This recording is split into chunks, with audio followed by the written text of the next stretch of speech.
Since becoming a high school student, my daughter's attitude towards me has become cold, and she has started using abusive language.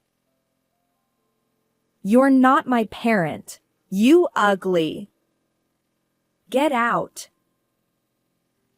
Hearing this from my daughter, I reached my limit and finally decided to leave the house. I can't live with these people in this house anymore. Yay! Finally, the annoying ugly is gone. Being called ugly and told to leave by my own daughter, I felt despair and made a decision. I have one last thing to tell you. When I told her the shocking truth, my daughter was shaken. She never imagined that her words would change her life so drastically in an instant. My name is Sophia. I live with my husband Levi and our daughter Camila. Camila, how was school? It was normal.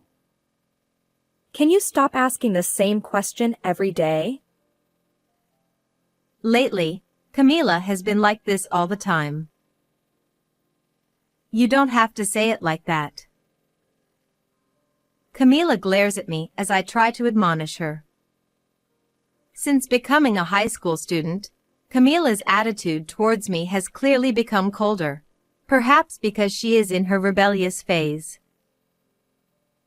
Mom, you're a housewife with nothing to do, so you just meddle in other people's business. Why don't you go out and work properly? The reason I'm a housewife is because my husband, who is often away for work, asked me to stay home so that Camila wouldn't feel lonely. Yet, she says such harsh things. Well, I guess her rebellious phase will calm down eventually. Thinking that, I went back to preparing dinner. Ugh. That person is so annoying. Camila, now in her 12th grade, not only hasn't calmed down but has started using abusive language towards her friends at home. I wonder if she behaves like this at school too. Did something happen at school? Shut up, you ugly. When I asked out of concern, Camila yelled at me like that. Recently, Camila has been calling me ugly and a pig. Indeed, Camila is tall and has striking features, and anyone would consider her beautiful. But just because she's beautiful doesn't mean she can insult others. I've warned her about her abusive language several times, but she doesn't listen at all. There's no way to have a proper conversation like this.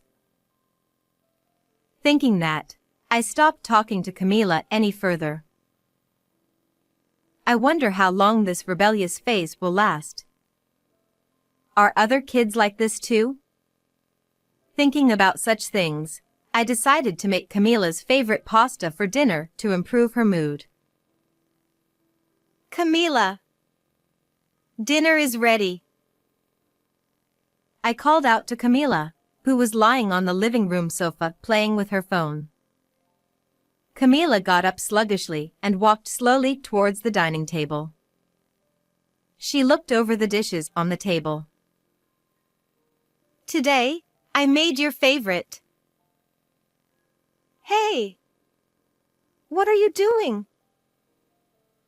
To my shock, Camila started throwing the food I made into the trash. The meal I had lovingly prepared to make her smile was now in the trash, looking pitiful. Who would eat the disgusting food made by an ugly person like you? Camila said, glaring at me. I had been lenient, thinking it was just a phase, but this time I couldn't forgive her. Camila, enough. What you're doing is wrong as a person. Unable to hold back, I raised my voice at Camila for the first time. Oh, shut up. Shut up. Ugly, just be quiet. But Camila didn't listen at all, continuing to call me ugly.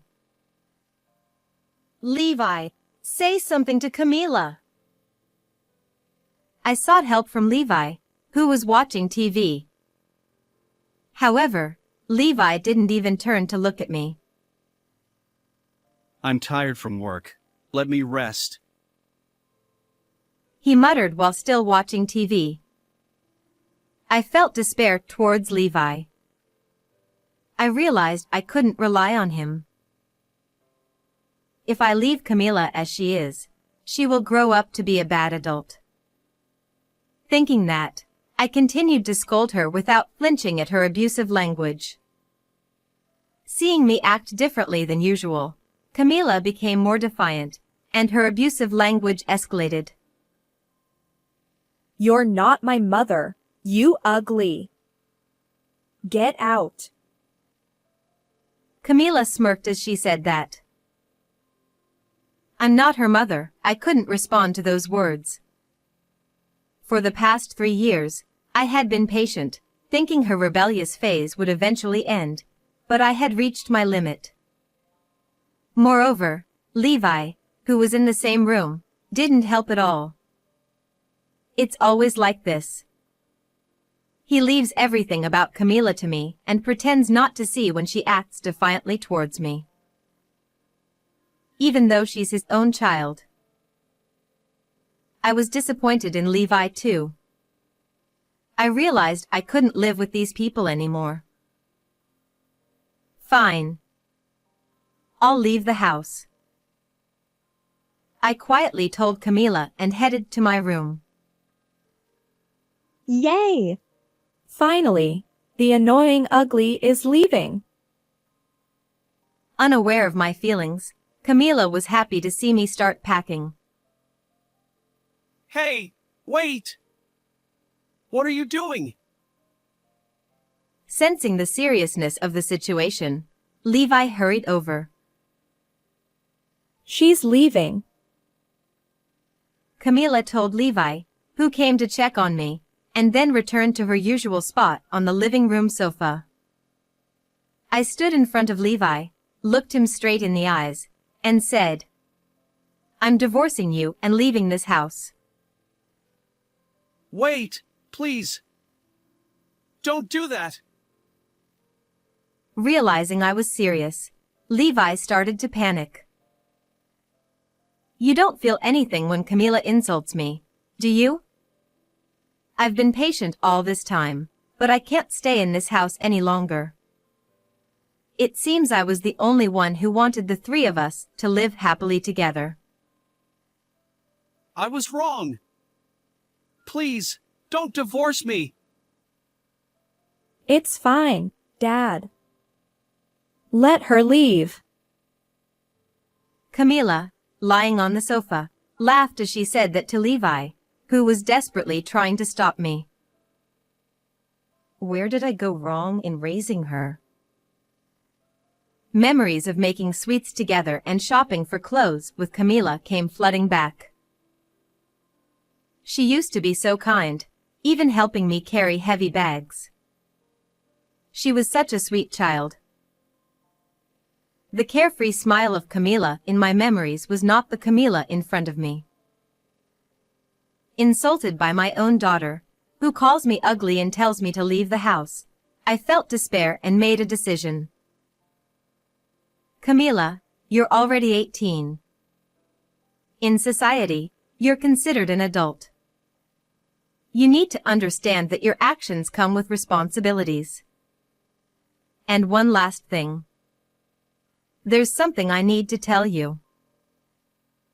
What? Are you going to lecture me one last time? Camila, still lying on the sofa and playing with her phone, smirked. Hey! Are you going to tell her now? Levi desperately tried to stop me, but I brushed his hand away and stood in front of Camila. Camila, you're not my real daughter.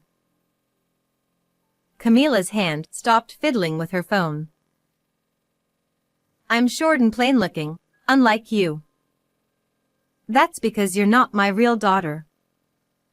Your father says you look a lot like your biological mother.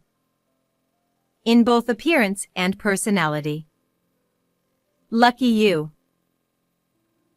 Oh, really?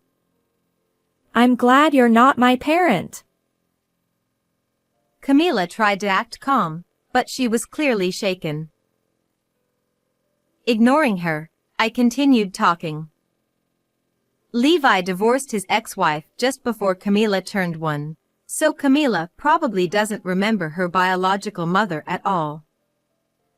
From when Camila was about 6 months old, Levi's ex-wife would bring men into the house and cheat on him during the day while he was at work, even though Camila was there. Because of her infidelity and her abandonment of parental rights, Levi got custody of Camila. However, Levi, who was busy with work, honestly didn't have the confidence to balance work and raising a child. At that time, I was sent to Levi's house as a housekeeper. I had a childcare license and worked at a daycare, but I had hurt my back and had just quit my job and was looking for a new one. I thought I could no longer work with the children I loved so much, but I never imagined I could be involved in this way. Unlike a daycare, I could shower one child with all my love. I loved Camila as if she were my own child and enjoyed my work every day. Levi trusted me, and later we got married and became a real family. The days spent with the honest and kind Camila and the quiet but family-oriented Levi were truly happy. I spoke quietly, reminiscing about those nostalgic days. But that honest and kind Camila is no longer here. Apparently, you look just like your real mother now. In both appearance and personality. The way you only care about looks and insult others by calling me ugly or pigs. The way you're self-centered and don't see those around you. Levi says that seeing you now reminds him of his ex-wife and fills him with hatred instead of affection. That's a lie, right, Dad? You don't hate your own daughter, do you? Camila, panicking, asked Levi, but he remained silent, looking down. If Sophia leaves, Camila will have to leave too. As Sophia said, I only feel hatred towards the current Camila. She's the spitting image of the woman who betrayed our family. Levi said, still looking down. His back was trembling, as if he was recalling painful memories. Seeing Levi like that, Camila began to understand her situation and started to panic. I don't want that. I'll try to see you as my real mother, so let's continue living together as we have. What are you saying now? You're an adult, so you need to take responsibility for your actions. I pushed away the crying Camila. Then I went back to my room, packed my things, and left the house. I walked aimlessly along the night road for a while to calm my mind. When I looked up at the sky, the stars were shining. Why did it turn out like this? For a while, I couldn't see the stars through my tears, but after crying for a while, the tears stopped. And the stars were still shining in the sky. Some things remain unchanged no matter what happens. Thinking that gave me a little strength. Since it was already late at night, I stayed at a nearby hotel and headed to my parents' house the next morning. I explained the situation to my parents, and they agreed to take care of me for a while. 17 years ago, my parents were strongly opposed to me marrying a divorced man with a child. Even so, I managed to persuade them and got married, and eventually, they came to love Camila as their own grandchild. That's why I felt truly sorry for disappointing my elderly parents with this situation. Life has its ups and downs. You've done your best for your family until now, so live more freely from now on. My mother accepted me with these words. Back at my parents' house, I immediately started the divorce process through a lawyer. Thanks to a skilled lawyer, the process went smoothly, and since Levi didn't particularly resist the divorce, it was finalized quickly. Sophia, I'm really sorry. Even though you're not Camila's biological mother, thank you for raising her with so much love. I should have faced Camila properly, but I just couldn't. Levi said this over the phone. The emotional scars from being betrayed by his ex-wife probably still remained painfully in Levi's heart. Unable to accept the current Camila, who reminded him of his ex-wife, Levi gave up custody of Camila. Camila was placed in a facility. Camila probably never imagined that her words would change her life so drastically in an instant. A while after I left the house, Camila started sending me apology messages. If you're truly sorry, take responsibility for your actions and change your ways. I replied curtly, but I couldn't help feeling sympathy for the message she sent on the day she entered the facility. Mom, I'm really sorry. I'm lonely. I want to see you. Remembering the kind and loving Camila from the past, I started to cry. Do your best to find happiness on your own. I put all my feelings into this one sentence and replied. But that might have been a mistake. A few days later, she started sending complaints about the appearance of people around her, saying there were no cute girls and that it was hard having only ugly friends. Nothing has changed at all. I was disheartened. You won't make any friends like that. When I sent this, Camila replied, I don't need ugly friends. Unable to deal with Camila any longer, I finally blocked her messages. 3 months later, on a day wrapped in the warmth of spring, I was staring at the calendar. Today was the day I became Camila's mother. Back then, I never imagined that 17 years later, I would be in this situation. At that time, I envisioned a bright and happy future with my family.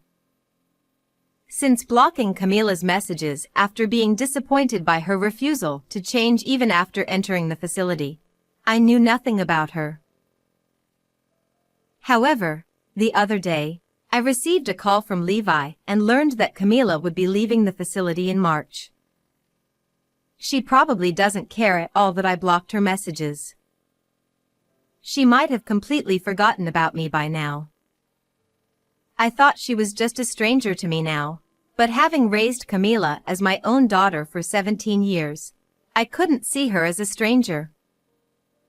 Once she leaves the facility, I will probably never see Camila again. Various emotions welled up inside me, but I decided to visit the facility to see her one last time. The staff at the facility understood our situation well and welcomed me warmly.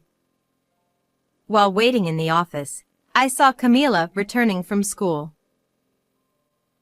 Is that Camila? The height and build were unmistakably Camila. But her once silky hair was now messy. Her eyes, which she used to make up every day, had dark circles, and her face looked quite haggard as she walked slowly. Camila has been going through a lot and is currently attending psychiatric treatment. The staff explained Camila's situation over the past 3 months. It seems that after losing contact with me, Camila truly felt abandoned by her parents and became emotionally unstable. Additionally, living under the strict rules of the facility, unlike her previous free lifestyle, caused her a lot of stress and led to mental illness. I see. Even after hearing the explanation, I was surprised at how little sympathy I felt for Camila. Rather, I was relieved that she finally realized her situation. I left the facility without meeting Camila. Her appearance had changed, but I wondered if her heart had changed as well. No, people don't change that easily. Once she leaves the facility, she will have to live on her own. I hope she takes a good look at herself and changes, even if just a little.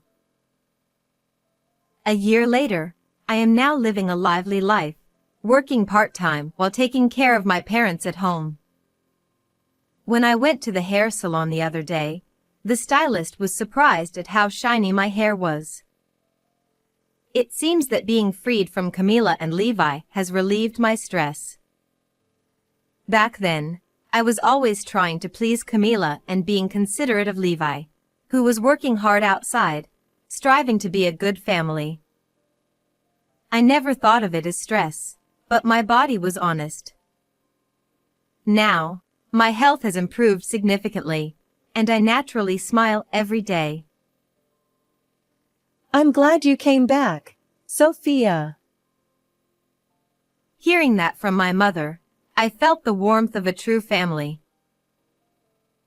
From now on, I will live without pushing myself too hard. I decided to live cherishing myself and those around me, together with people who truly care about me. How did you like this story? Please subscribe to the channel. See you in the next video.